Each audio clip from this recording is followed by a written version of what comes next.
welcome to Turn the Page, the official podcast of the Syosset Public Library.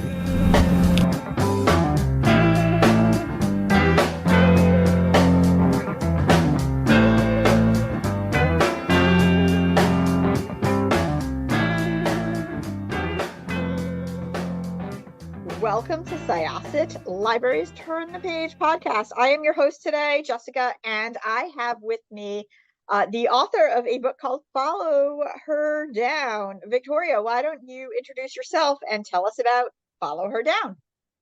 All right, thank you so much for having me. I am Victoria Helen Stone. I live in the Rocky Mountains in Park City, just outside Park City, Utah.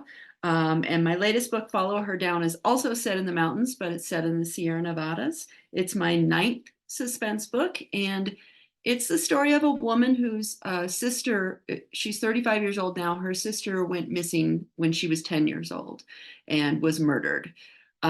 So she has basically lived her whole life with trauma since she was 10 years old. She's sort of lived in a state of fight or flight her whole life. And now at age 35, she's decided she needs to grow up and face her demons and get some therapy. So for the first time since 18, she returns to her hometown.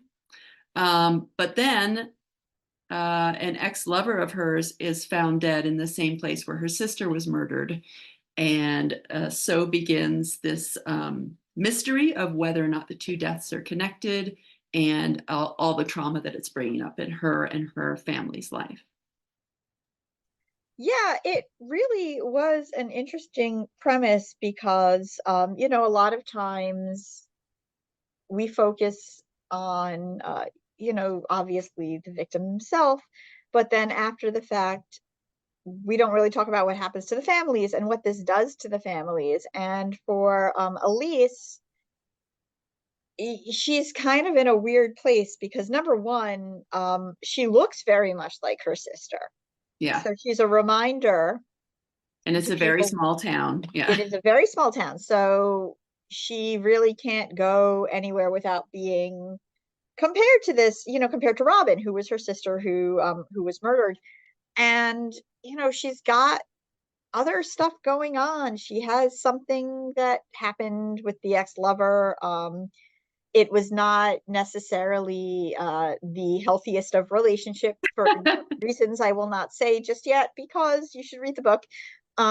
And she's got her brother who is a conspiracy theorist who is always saying that there is more to solving her sister's murder than they are hearing. There was somebody who confessed, and he's saying there's more to that too. And that makes it very difficult for Elise and then their mother, who's dealing with it on a completely different level, to kind of get past it. Because number one, you don't get past something like that. You learn to live with that, I suppose, Exactly. But number two, you can't separate yourself, you can't you can't divorce yourself from this trauma because somebody just keeps pulling you in. And if that person is from your family, it's just going to keep rehashing. So it was really interesting. I love that, one of Elise's ways of sort of dealing with this and growing up is that she decides she's going to purchase a bunch of rental cabins, like vacation cabins in that area and manage them. And that'll kind of be part of her job.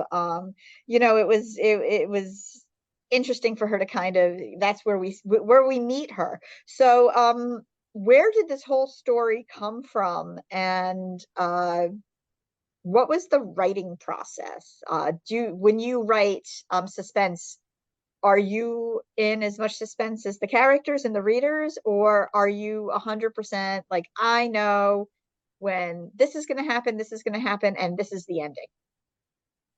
For me, this book started with that curiosity. When I'm watching true crime or listening to podcasts, I'm always, the story is usually resolved if the perpetrator is identified at the end. But it's so fascinating to me, like what happens to those people, because it's not even just like the parents, obviously, that a lot of times there's a lot of focus on that. But this happens when the sister is 18 years old and she has younger siblings. What is it like to grow up in a household where that kind of trauma has happened, and not just an immediate trauma, but her sister was missing for 10 years before they found out what happened. So their mother is focused on her missing child, as she should be. And, Elise understands that, but that doesn't take away from growing up as the daughter of this traumatized, grieving, panicked mother, right? So for me, I just always have those questions like, what is it like for that person? And not just the siblings, but her sister went missing from a party. What about all of her friends the last time they saw her? What about the friend that didn't offer her a ride home? What about the ex-boyfriend who didn't come to the party and feels like if he'd been there, something bad wouldn't have happened? Like, there's just so many layers of grief that doesn't get explored in these kind of situations. So for me, the story started with this idea of what would it be like if you did have a sister that went missing? What would it be like growing up with that? And then her brother, Elise, turns to sort of drugs and alcohol and living a bit of a wild life until she's, in her 30s. Her brother gets more internal. And I think I read a lot about conspiracy theories when I was writing this book, and just the idea that people need an explanation for the pain and the bad things that happen in their life. And for her brother, misogynistic violence is just not a good enough explanation for this terrible thing that happened to him. So he's always searching for more explanation, more that can't be just the only reason. There has to be more.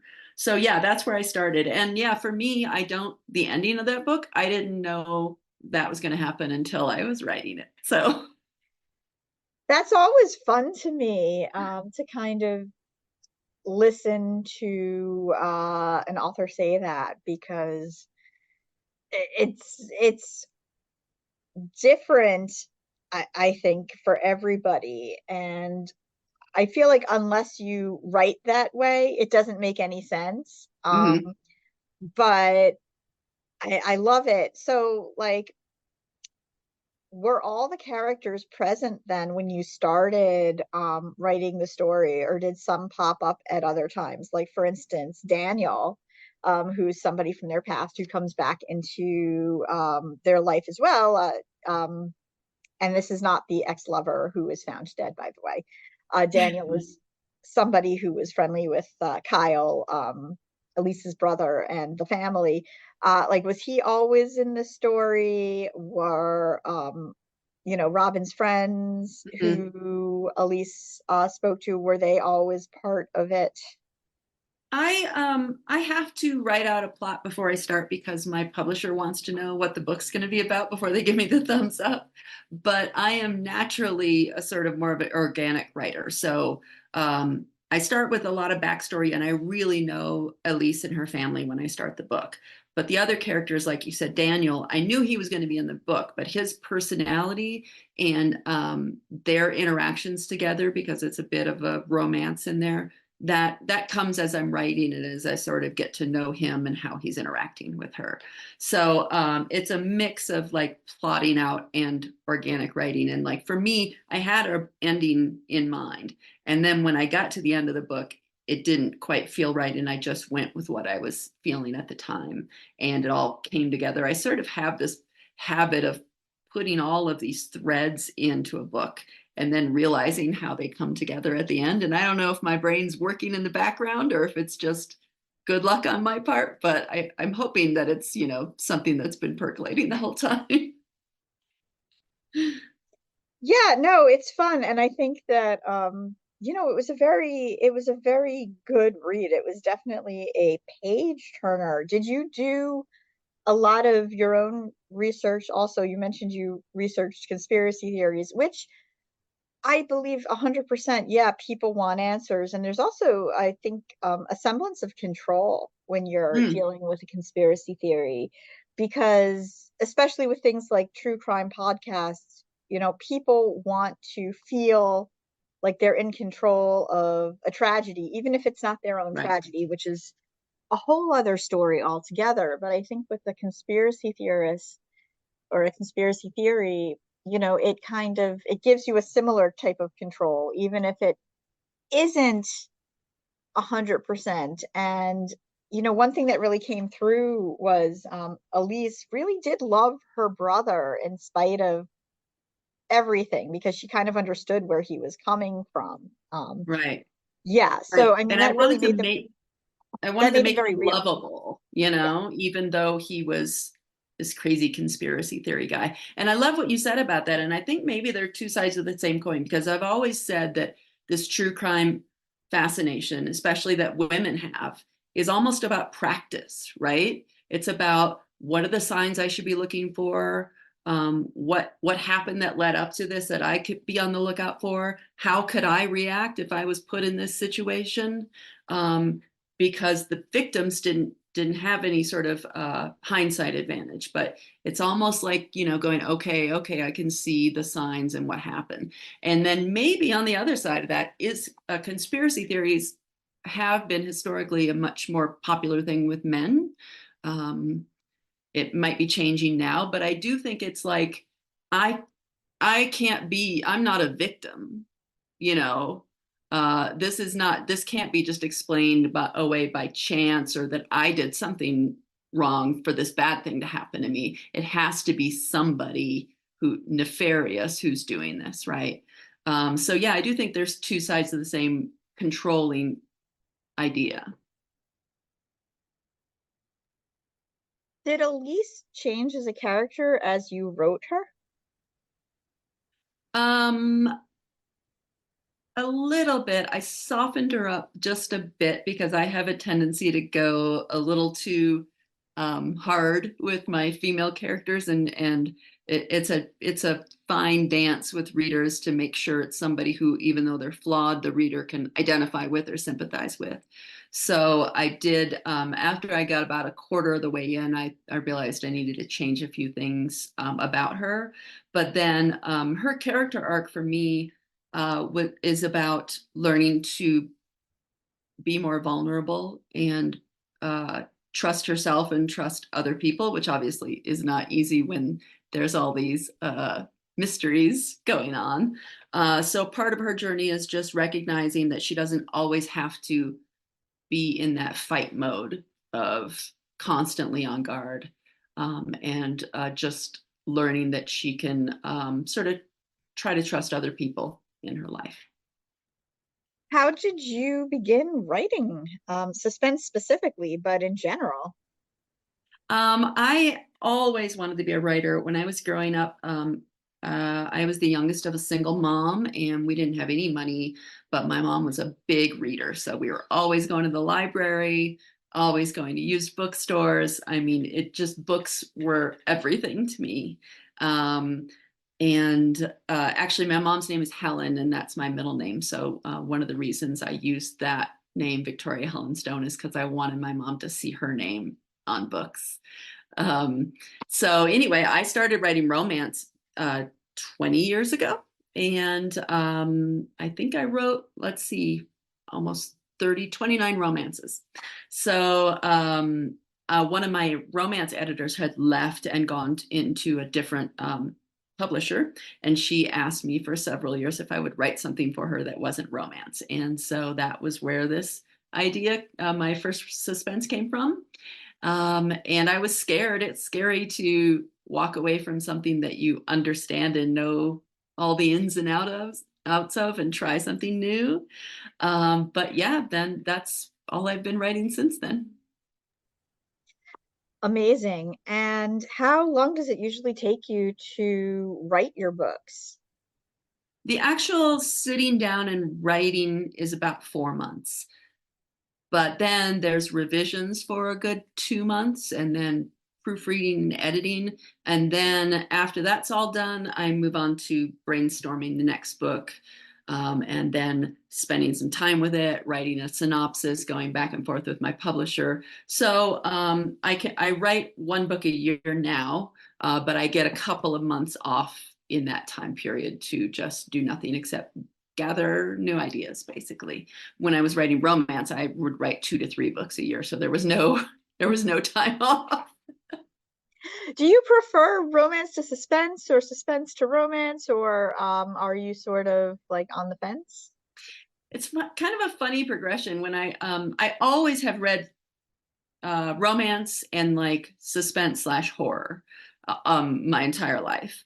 And then when I started writing romance, I would not read that much romance while I was writing because I didn't want it filtering in and interfering with my own stories. So then I started reading even more suspense and horror and nonfiction. So now that I'm writing suspense, uh, then I move on to reading like more sci-fi and nonfiction and that kind of thing. So they're all equal in my world. Yeah, no, for sure. And I am 110% a horror suspense reader myself. And that actually really grew during the pandemic. And what's funny is I hear two things. I hear that people either had that as their comfort read or romance as their comfort read. Like either fluffy, like, Yeah, or hey, what could be more horrible than what's going on? Let's read about something that's more horrible than what's going on. I've always thought Yeah, of those as two sides of the same coin, totally. because they're very basic drives in general in the human population are staying safe, right? Keep staying alive and sort of pairing up and continuing the population. So I do think they're two very visceral genres to read.